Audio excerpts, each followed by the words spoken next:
Untuk membahas cost standar, video ini akan saya bagi menjadi 3 bagian karena topiknya yang cukup panjang ya. Video pertama menjelaskan mengenai teori, kemudian video kedua akan menjelaskan mengenai cost bahan baku dan cost tenaga kerja. Sedangkan pada video ketiga akan saya jelaskan mengenai cost overhead pabrik.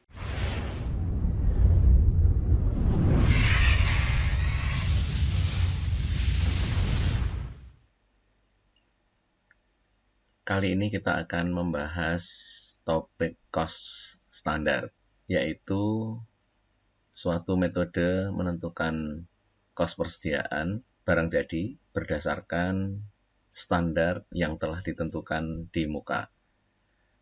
Di dalam akuntansi biaya ada 3 metode pencatatan cost atau biaya produksi. Yang pertama adalah biaya dicatat pada realisasinya atau disebut dengan cost sesungguhnya. Yang pertama yaitu transaksi biaya produksi dicatat pada biaya atau cost sesungguhnya. Jadi komponen bahan baku, tenaga kerja, dan overhead pabrik dicatat pada cost yang sesungguhnya terjadi. Sehingga harus dilakukan produksi terlebih dahulu, diketahui biayanya, baru dicatat. Metode yang kedua adalah biaya atau cost dicatat pada cost sesungguhnya khusus untuk biaya bahan baku dan biaya tenaga kerja. Sedangkan biaya overhead yang relatif lebih sulit dihitung karena terdiri dari bermacam-macam rekening biaya, ditentukan terlebih dahulu di depan, sehingga ada istilah cost overhead pabrik dibebankan.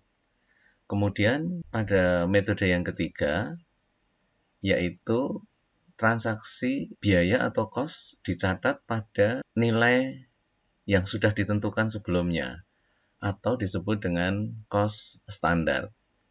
Mengapa? Karena pada kenyataannya di dalam perusahaan harus ditentukan terlebih dahulu biaya-biaya produksi, sehingga dapat diketahui berapa cost atau harga pokok produksi sebuah produk. Karena sudah diketahui cost-nya, maka bisa ditentukan harga jualnya. Tidak mungkin perusahaan mencatat biaya dulu sampai selesai produksi, kemudian baru dihitung harga jualnya, dan karena itu perusahaan tidak dapat menentukan terlebih dahulu apakah produk ini layak dijual atau tidak. Kalau harganya ternyata terlalu mahal sehingga tidak kompetitif, maka produk yang sudah jadi tidak dapat dijual. Oleh karena itu, manajemen perlu menentukan terlebih dahulu berapa besarnya cost produksi, sehingga nanti dapat dipertimbangkan berapa besarnya harga jual, sehingga manajemen dapat terlebih dahulu menentukan apakah ini harganya cukup kompetitif atau tidak, sehingga dapat diputuskan untuk diproduksi atau tidak. Nah, sehingga biasanya di dalam perusahaan, biaya produksi atau cost produksi akan ditentukan terlebih dahulu di depan. Akan dihitung berapa bahan baku yang diperlukan, baik harganya maupun unitnya. Demikian juga dengan tenaga kerja yang diperlukan. Berapa banyak, terutama jam kerjanya, dan berapa juga tarifnya. Dan terakhir adalah cost overhead pabrik, berapa standar yang ditentukan oleh perusahaan, lalu nanti akan dihitung ketiganya, berapakah standar bahan baku, standar tenaga kerja, dan standar overhead pabrik. Setelah diketahui standarnya, maka akan dilakukan proses produksi, dan nanti ketika dilakukan proses produksi, akan dicatat sebesar nilai yang sudah ditentukan di muka atau standarnya. Kemudian pada akhir periode bisa bulanan atau bisa setelah selesai proses produksi selama 1 bulan, baru akan bandingkan antara cost overhead pabrik yang baru akan dibandingkan total cost standar dengan cost yang sesungguhnya terjadi. Sehingga nanti akan diketahui berapa selisih yang terjadi. Selisih ini bisa terjadi karena selisih unit yang berbeda antara jumlah yang ditentukan dengan jumlah yang sesungguhnya, atau selisih harga, yaitu antara harga yang ditetapkan sebelumnya dengan harga yang sesungguhnya. Kedua selisih ini nanti akan bisa menjadi satu selisih saja, yaitu selisih total. Kalau itu selisih biaya bahan baku, nanti disebut dengan selisih biaya bahan baku.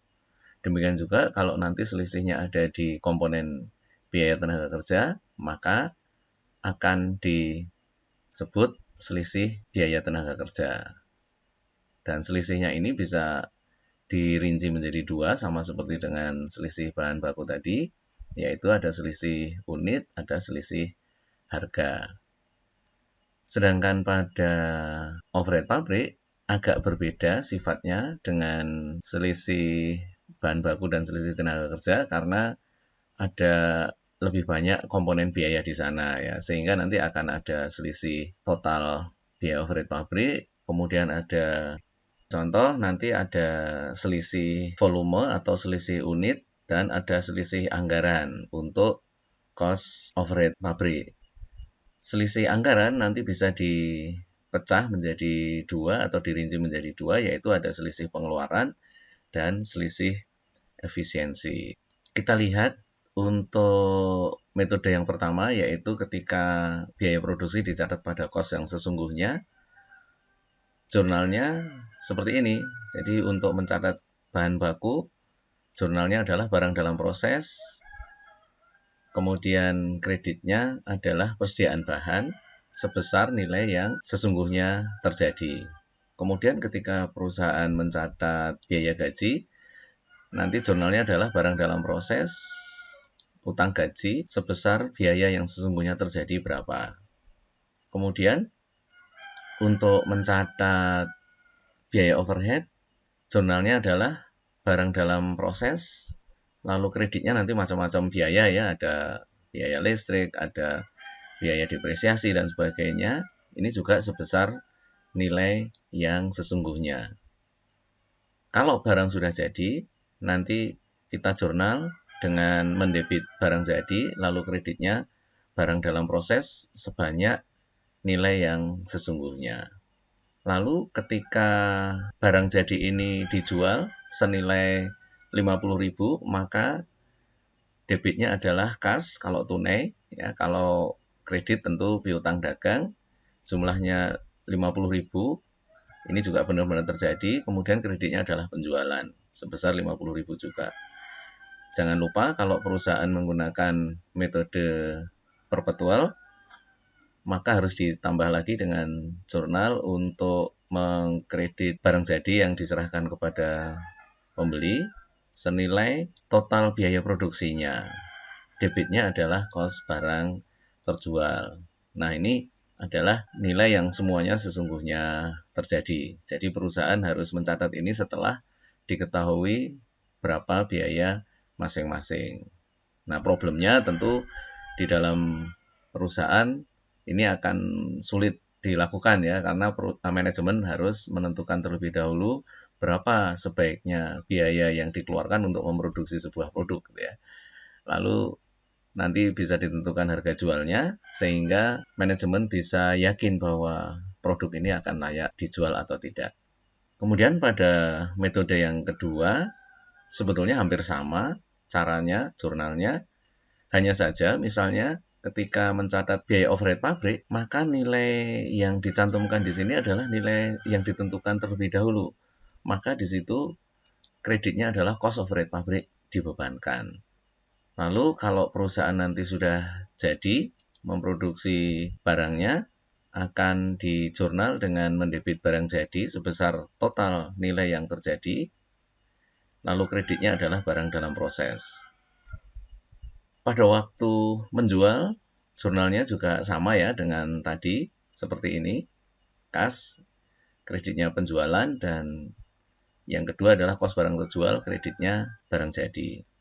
Pada akhir periode akan dicari selisih yang terjadi antara cost of rate pabrik dibebankan dengan cost of rate pabrik sesungguhnya. Misalnya yang sesungguhnya terjadi adalah 10.000 dengan jurnal seperti ini nanti ya, sama dengan sebelumnya, sehingga di sini akan ada selisih 2.000. Nah, selisih 2.000 ini menguntungkan bagi perusahaan atau merugikan sifatnya.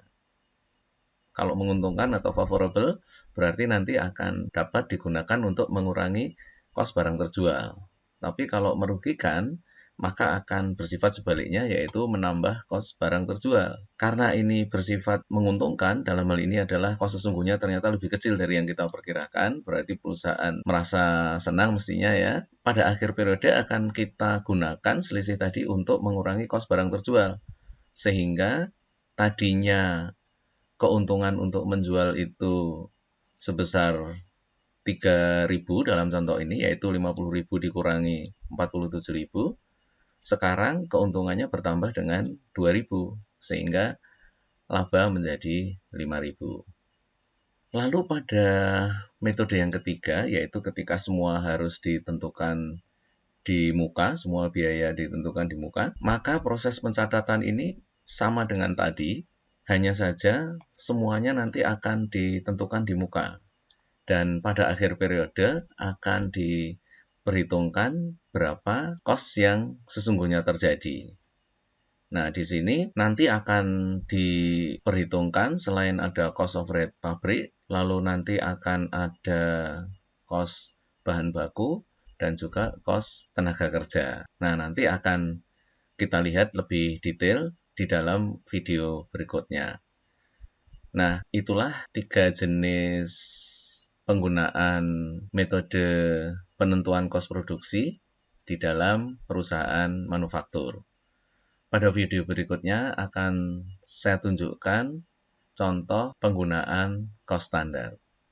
Silahkan saksikan video berikutnya.